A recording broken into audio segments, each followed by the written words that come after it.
नमस्कार, recipes bye Jayu मध्ये आपलं स्वागत आहे। आज आपण करणार आहोत केक आणि तोही अंड्याशिवाय।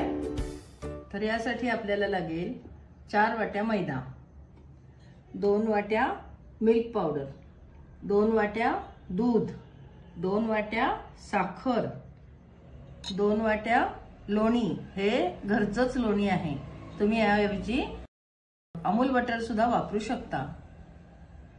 थोडंसं तूप आपल्याला पॅनला लावण्यासाठी। हा थोडासा मैदा घेतलाय पॅन भुरभुरण्यासाठी। पॅनवर 1 टीस्पून खायचा सोडा आणि 2 teaspoon baking powder.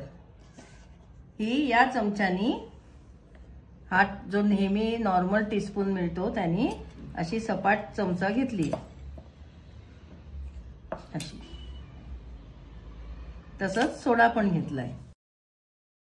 2 teaspoon vanilla essence आणि थोडंसं चवीनुसार मीठ।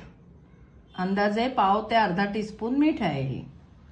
मी हे सगळं या वाटीने घेतलेलं आहे। या वाटीने 100 ग्रॅम मैदा म्हणजे 1 वाटी होतो। वजनाप्रमाणे हा मैदा 400 ग्रॅम आहे आणि त्याच वाटीच्या प्रमाणाने आपल्याला हे सगळं साहित्य घ्यायचंय। आपण केक या भांड्यात करणार आहोत, म्हणून याला सर्वप्रथम मी तूप लावून घेते।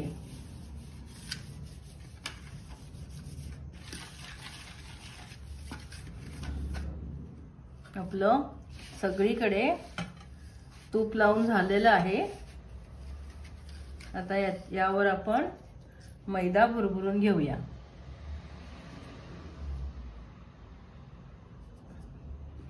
सगळीकडे मैदा भुरभुरून घेतला की केक शक्यतो चिकटत नाही पॅनला। काही जण तळाला बटर पेपर देखील टाकतात।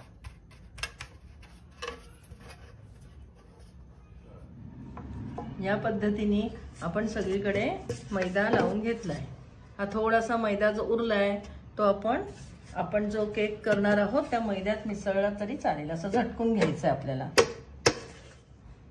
आपला केक मोठा होणार आहे म्हणून यात मी हे भांड ठेवणार आहे। हे सुद्धा मोठ्या केक मध्ये असं मधोमध ठेवायचं, म्हणजे सगळीकडून सारखा केक भाजला जातो। त्यालाही मी मैदा लावून घेते। या भांड्याला मी अगोदरच तूप लावून ठेवलं होतं। आता त्याला मैदा भुरभुरून ते असं आपल्याला मधोमध ठेवायचं आहे आणि मग आजूबाजूनी केकचं मिश्रण घालायचंय।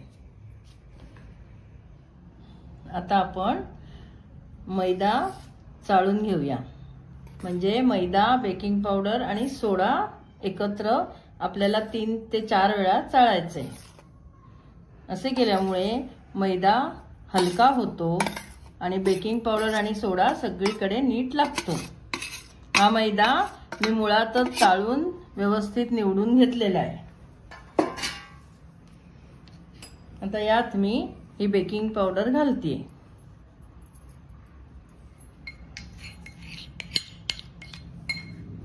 आणि आपण घेतलेला सोडा। आता हे 3 ते 4 वेळा आपल्याला चाळून घ्यायचंय। बेकिंग पावडर आणि सोडा घालून मैदा चाळून झालाय। मी 4 वेळा हे मिश्रण चाळून घेतलंय। आता यात आपण मिल्क पावडर मिक्स करूया आणि हे पुन्हा एकदा चाळून घेऊया,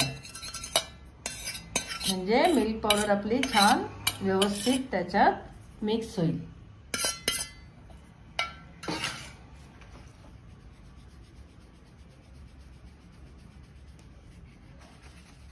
आपलं मिश्रण तयार आहे मिल्क पावडर आणि मैद्याचं। आता आपण केक करायला घेऊया।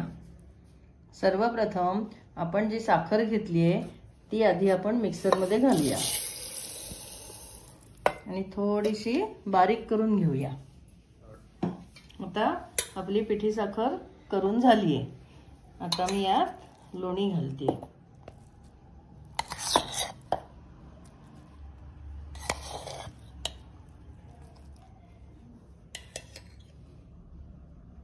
हे लोणी घातलंय साखरेत आणि आता थोडं थोडं दूध घालून हे आपल्याला एकजीव करून घ्यायचंय. आपलं छान स्मूथ वाटून झालंय. आपण घेतलेलं मीठ घालतोय. मीठ जर तुम्हाला हवं असेल तर घाला. काही जणांना थोडीशी सॉल्टी टेस्ट आवडते, पण थोड्याशा मीठ घातल्याने केकला खरोखरच छान चव येते. आणि जेव्हा तुम्ही बटर वापरता ते सॉल्टेड बटर असेल तर त्यात एक्स्ट्रा मीठ घालू नये, कारण मुळातच त्या बटरचा केक थोडासा सॉल्टीच होतो, पण तो छान लागतो, तो देखील छान लागतो. हा इसेन्स घालतीये 2 टीस्पून. हे बघा.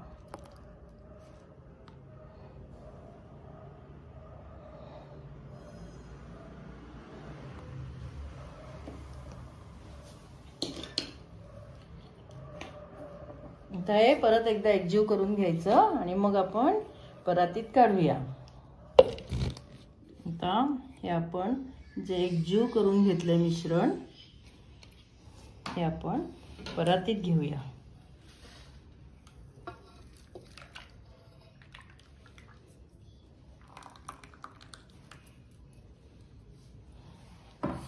यात आपण थोडा थोडा मैदा घालत हे फेसून घेऊया. हे एकजीव करूया मिश्रण थोडा थोडा थोडा, आणि एकाच दिशेने आपल्याला फिरवायचंय. हाताने केलं तरी चालेल, फक्त याच्यात गोळे होऊ द्यायचे नाहीत. अलगद हाताने हे फिरवायचंय.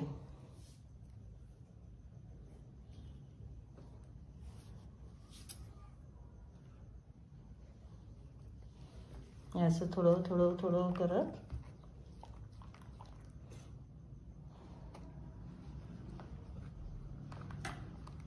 हे आपण मिश्रण सगळं आपल्याला तयार झालं. आपलं मिश्रण की OTG मध्ये 200 अंश सेल्सिअसवर आपल्याला ठेवायचंय.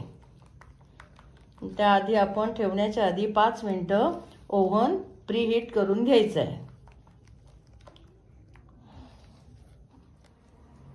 हे बघा, अशा पद्धतीने आपल्याला सगळं मैद्याचं मिल्क पावडरचं मिश्रण यात घालायचे.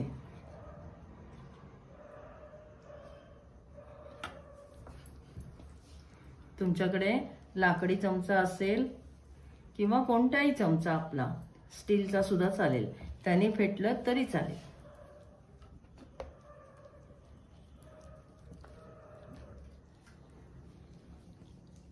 आपण जे मापाप्रमाणे दूध घेतलंय तेवढंच लागतं शक्यतो, पण कधीतरी थोडंसं दूध जास्त लागू शकतं.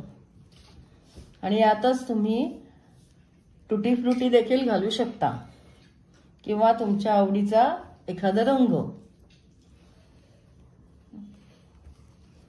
याच प्रमाणामध्ये एका वाटीला 1 वाटी मैद्याला 1 टेबलस्पून कोको घातला तर चॉकलेट केकही छान होतो.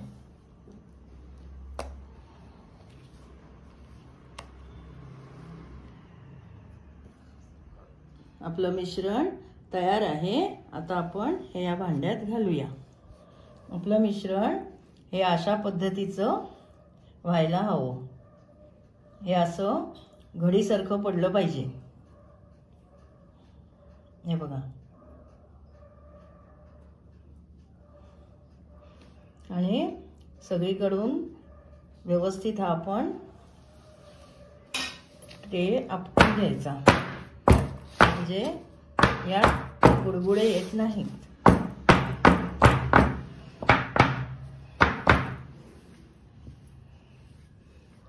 या केकमध्ये जर तुम्हाला टुटी फ्रुटी घालायची असेल किंवा कुठले ड्रायफ्रुट्स घालायचे असतील तर तुम्ही ते थोड्या कोरड्या मैद्यात घोळवून सगळं आपलं मिश्रण तयार झालं की मग त्याच्यात मिसळा. आता मी हा केक OTG ठेवतेय 45 मिनिटासाठी आणि 7 ते 8 मिनिटं प्रीहीट झाल्यावर ठेवते. आपला केक तयार आहे. OTGतून नुकताच काढून बाहेर आणलाय। हा केक बेक व्हायला बरोबर 45 मिनिटं लागली। 200 डिग्री सेल्सिअसवर हा केक बेक केला आहे। आणि हा आता बघायचा कधी परत? आता थंड झाल्यावर आपण हा केक कापून बघूया। आपला केक थंड झाला आहे बघा। आधीच जेव्हा केक तयार होतो तेव्हा तो आपोआपच आपल्या भांड्याच्या कडेपासून सुटतो, पण तरीही आपण थोडीशी सुरी फिरवून हा सोडवून घेऊया।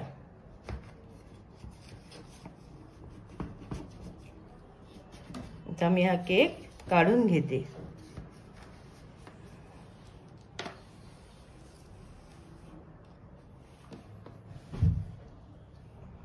हा बघा आपला केक किती छान बाहेर आलाय। वाव, मस्त एकदम। आता आपण हा कापून बघूया। वा,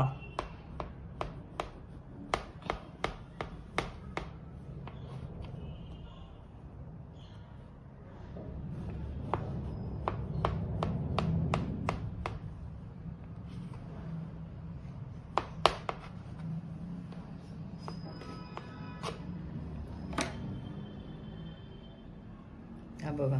वा, काय छान आहे एकदम मस्त। एकदम स्पंजासारखा आणि छान केक झालाय।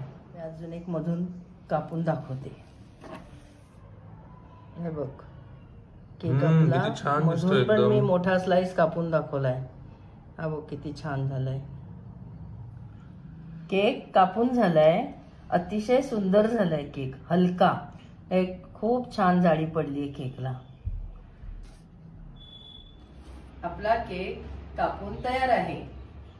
अतिशय हलका आणि जाळीदार असा सुरेख केक झालेला आहे आणि हा केक चवीलाही अत्यंत चविष्ट लागतो। लहानांपासून मोठ्यांपर्यंत सर्वांनाच आवडतो। याच केक पासून तुम्ही हल्ली जसे बाजारात क्रीम केक वगैरे मिळतात तसाही केक करू शकता। आणि चॉकलेट केकचा तर मी केक करतानाच सांगितलंय। जर 1 वाटी मैद्याला 1 टेबलस्पून कोकोची पावडर घातली तर ह्याच प्रमाणाने चॉकलेट केकही फार सुंदर होतो। नक्की करून बघा, अभिप्राय कळवा आणि चॅनल सबस्क्राईब करायला विसरू नका।